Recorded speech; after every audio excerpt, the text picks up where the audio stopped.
Hello students, how are you? I hope you are all doing good. So let's start. Actually this video is for those who couldn't attend the class via Google Meet. So I am uploading video for them. So let's start. What were the topics that has been discussed on that online classes? The topics were that we have discussed about the solutions, properties of solution, even the suspension and colloid. The topic first comes to the, since we know we have discussed about the various type of solutions and how this solution has been classified depending upon the amount of the solute, nature of the solvent and the state of the solute and the solvent. Again we can classify the solution depending upon the amount solubility, depending on the solubility. There are three, that is saturation solution, unsaturated solution and supersaturated solution. We know what is saturation solution. We know which is saturated solution. The saturated solution is this where no more solute will be dissolved, right? At a particular temperature and a certain amount of the solute. Because at a particular temperature, if we increase the temperature, the solubility will increase. That you can mix more amount of solute. So what is saturated solution? The saturated solution is when no more solute will be dissolved at a particular temperature and amount of the solvent. The point at which that no more solute is being dissolved is called saturation point. Is called saturation point. And you know this saturation point can be varied. We all know that saturation point can be varied. And how it can be varied? It can be varied by changing temperature. You can decrease or increase the temperature because the temperature is directly proportional to saturation point. Saturation point. That means if we increase the temperature, the saturation point will increase. If we decrease the temperature, the saturation point will decrease. And also by adding or removal of solvent. Removal of solvent. The solvent is also directly proportional to the saturation point. That means if we decrease the, is directly proportional to saturation point. If we decrease the amount of solvent, saturation point will decrease. Increase the solvent amount, the saturation point will also increase. Now let's come to the supersaturated. Now comes to the supersaturated solution. See, this we all have discussed what is saturated, unsaturated and supersaturated. And we know what is supersaturated. The supersaturated is under certain condition, the more solute can be dissolved.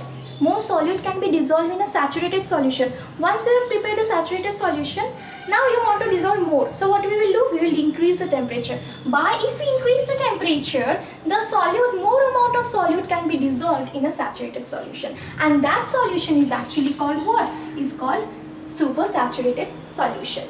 Now, see, this is a chart that I have made that saturated solution, in the saturated solution, the amount of solute is less than saturation level. And what saturated solution? The amount of solute is equal to the saturation level. And in supersaturated solution, the amount of solute is greater than saturation level. So this is a supersaturated and saturated. Now see, in a saturation also we have seen that it depends on the two factors, that is temperature and the solvent. And here also within increasing the temperature, the solute is again dissolving more amount of. So now we will discuss about what? Solubility of the solution. Let's discuss. Now let's discuss about the solubility of the solute. We know what is solubility of the solute. That is ability to dissolve a solute. And if in a precise way if you want to define it, then we can define that the maximum amount of a solute in grams that can be dissolved in 100 gram of solvent at particular temperature to form a saturated solution is called what? Is called the solubility of the solute at that temperature. At that temperature. So this is solubility. That means ability to dissolve the maximum amount of solute. Ability to dissolve the maximum amount of solute. And we can also even calculate the solubility of the solute, that it is equal to the mass of the solute divided by solvent, mass of the solvent into 100. Remember, here it is solvent. Don't get confused with the mass percentage or volume percentage. Okay, the mass of the solute divided by the mass of the solvent into 100 is the solubility of the solute we can calculate. Now let's come to the how this solubility of the solute factors depends on. Now let's discuss about the factors on which this solubility depends. The solubility of the solute depends on the state of the solute. First, it will depend on the state of the solute, and depending upon the state of the solute, the other factors depend. And what are they? Suppose the state of the solute is solid. It is a solid solute. Then the factors that will depend that is temperature. Depend on the solubility of the solute, that is temperature. That is that if the temperature is directly proportional to the solubility of solid. That means if we increase the temperature, the solubility will increase, and if we decrease the temperature, the solubility of the solid will decrease.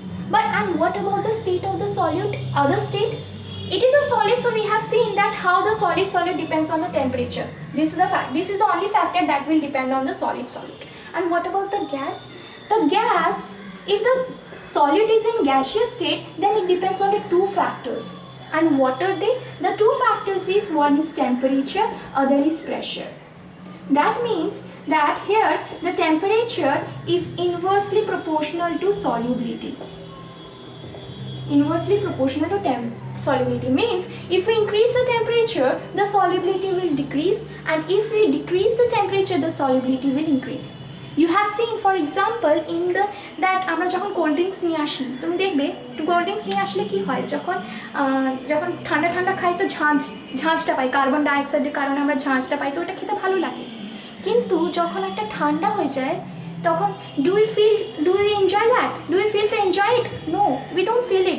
We don't get that মানে ওই ঝাঁঝ ব্যাপারটা আমরা feel করতে পারি না, because যেই টেম্পারেচারটা increase করে গেছে, দ্য গ্যাস মলিকিউলসগুলো কী করে গেছে? এসকেপ করে গেছে। যেই gas molecules, the carbon dioxide that has been dissolved has escaped because of the increase in temperature. And what is the pressure? Pressure is directly proportional to solubility. Because we know that the carbon dioxide that has been dissolved in the soft drink, we apply the high pressure. We apply high pressure to dissolve the carbon dioxide. We have heard that. Because on increasing the pressure, the solubility will increase. Because as a result, this increasing the pressure, the molecules will come close and get interacted with the water surface, or coke water or a soda water, and this will increase the solubility. So these are the factors on which the solubility of the solute will increase. That first it will depend on the state, and depending on the state, the other factors will also depend. For example, for solid it only depends on temperature, remains unaffected for the pressure. Remains unaffected for pressure. And what about the gas solute? See, temperature and pressure. Now comes to the properties. Now comes to the heterogeneous mixture. We have to understand the heterogeneous mixture. Now understanding the heterogeneous mixture, I have taken the two different mixture. That is, one is sand plus water and one is milk plus water. Now tell me that in these two solution, in which you can see the particles of the particles. If I be careful, see in the below, say here in the below, you can see the sand particles, right? But can you see any particles or any components of the milk over here below, or any on the surface? No. So here what you see, that in one you can see the particles can be seen, and in other it cannot be seen. Okay, through naked eye, cannot be seen through naked eye. Now tell me that in these two, once you can see that here the sand particles are getting settled down, but here can you see any particle or any component getting settled down? Any components? Just tell me, any component is getting settled down? Here it is settling down, but here it is not. So in the one sand plus water, particles are getting settled down. But here not settling down. Okay, one is that. Now tell me, it is settled down because of the heaviness. and it is not settling down, it is remain suspended. It remain suspended. Now comes to one more. That is, by which among these two, which will be easier to separate? Which one will be the easier to separate? Sand plus water or milk plus water? Yes, since the particles is settled down, we can separate it by sedimentation, decantation or by filtration. So, we can separate it easily. Separation is easy. Like we can use filtration for this separation. But what about this? We cannot use filtration because the particle size are too small. The particle size are big. So it can stuck by it. It cannot pass through the filter paper. But here particle size are small. Small means in the range of 1 nanometer to between 200 nanometer, and it is a greater than 100 nanometer. Okay. So the separation here, for the separation you need what? You need blood. For the separation you need what? You need centrifugation. You cannot use filtration. We cannot use filtration. Cannot be used. So see, there among heterogeneous also you can see the mixtures. There are two different mixtures, and these two different mixtures having a different property. It is not matching to each other. So since it is not matching, again these two properties are based on the difference in the properties. These two mixtures has been called by different names. And what are they? The sand plus water is called by the suspension, and milk plus water is called by what? Colloid. So there are two types of heterogeneous mixture, that is suspension and colloid. And whom should we call the suspension? Whose particle size will be bigger than 100 nanometer, can be seen, and whose particles get settled down and can be separated by the filtration. And what about the milk plus water? And whom should we call colloidal mixture? The colloidal mixtures are those which cannot be seen by naked eye, whose particle size will be in between this. It does not settle down if we kept for a long time, also it will remain suspended. And for the separation we cannot use filtration. The separation method we only can use for this is a centrifugation. Now comes to the Tyndall effect. To understand the Tyndall effect, now let's discuss about the Tyndall effect. This is a property, that is the main property. That is, what is Tyndall effect? The phenomenon of scattering of light in all directions by the particle is called Tyndall effect. This is, see, we have to understand this. Let's do some experiment activity to understand this. Okay, wait a minute for, I'm switching off the light. Okay, first let me introduce this kind 3. First introduce, this is salt plus water, this is sand plus water, and I have three different mixture, and this is milk plus water. And we will perform this Tyndall effect activity in these 3 solutions, and we will observe that what is happening. So let's see.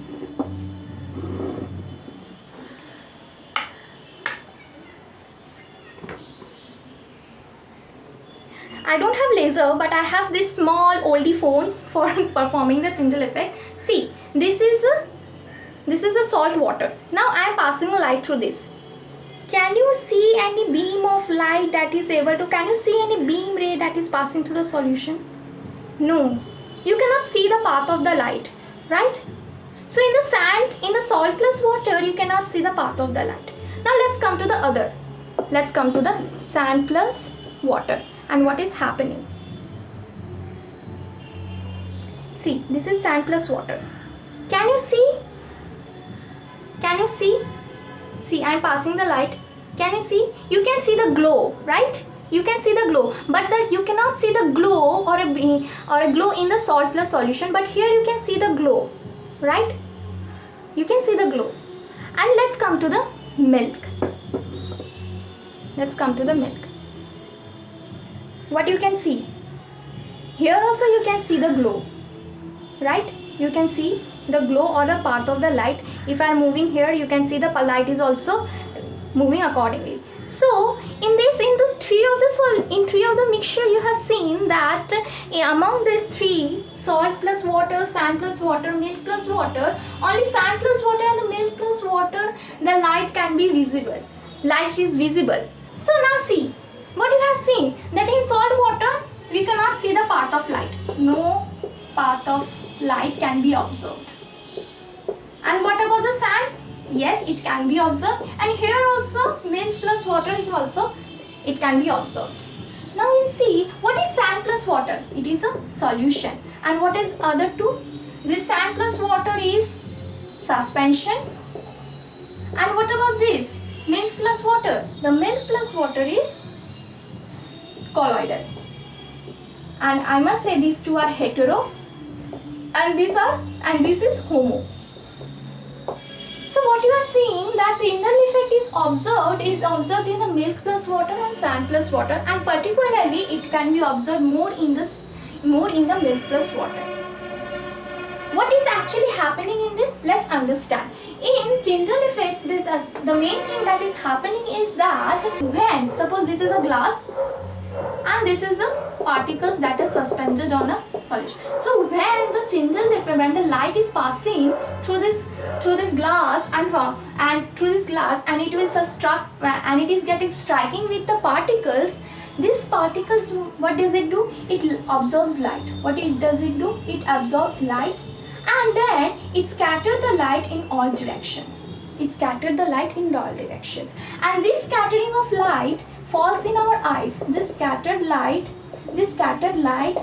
enter our eyes, and this scattered light in all direction, and this scattered light falls in our eyes, and we can see the path of the light or the glow in the solution.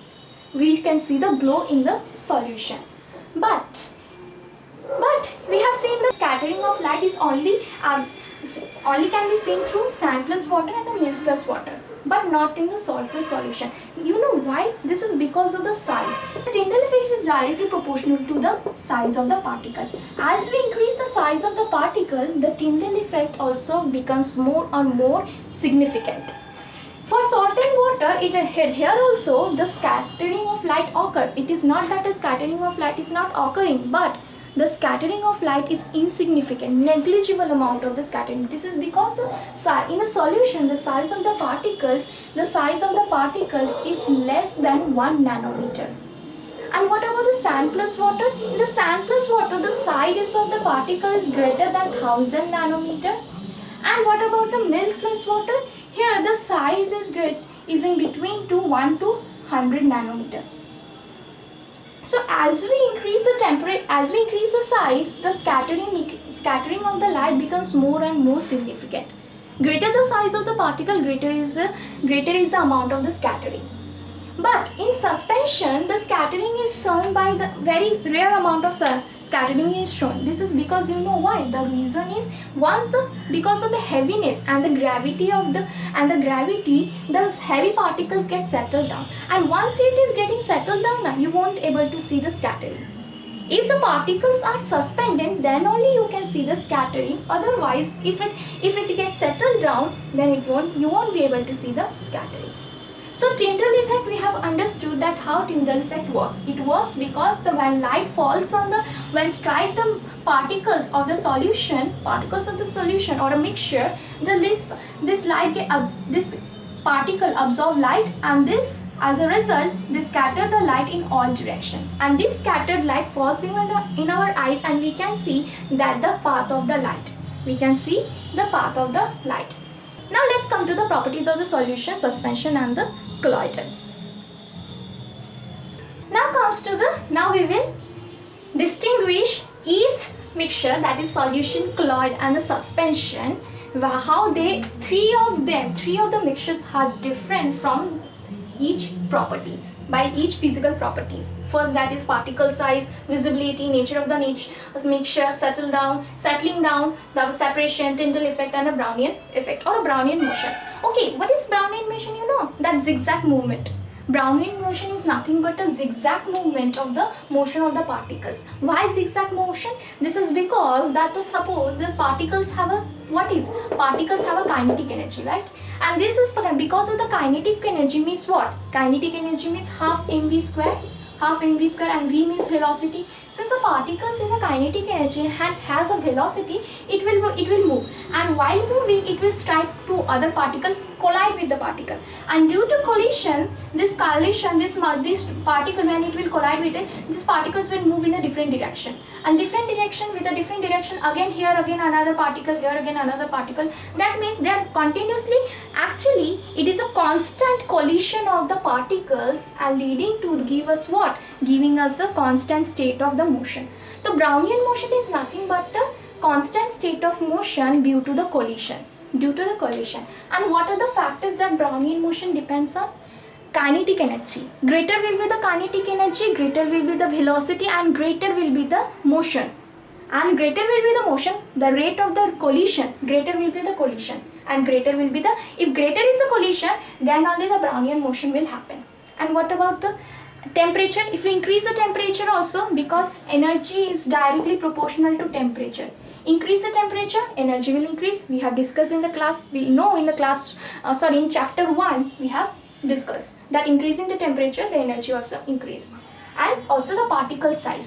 Smaller particle will have the Brownian motion, but not the larger particle. The reason is because greater the particle, greater will be the mass, greater the size of the particle, greater will be the mass, and greater will be the mass, the velocity will decrease, the more particles will not move. Now just take an example, মোটা মানুষ আর পাতলা মানুষ কে বেশি ভালো দৌড়াতে পারে? Just now tell me. We know that the person who is very lighter in weight can run faster, right? So similarly, that it means can run faster and have a high velocity. Now think about this in terms of particles also. The particles having a smaller in size and smaller in mass will move faster and will have a greater velocity, will have greater energy, but not the particles with the higher. So we have discussed about the Brownian motion. Now let's come to the solution. Now discuss about the difference in the properties of this three mixture.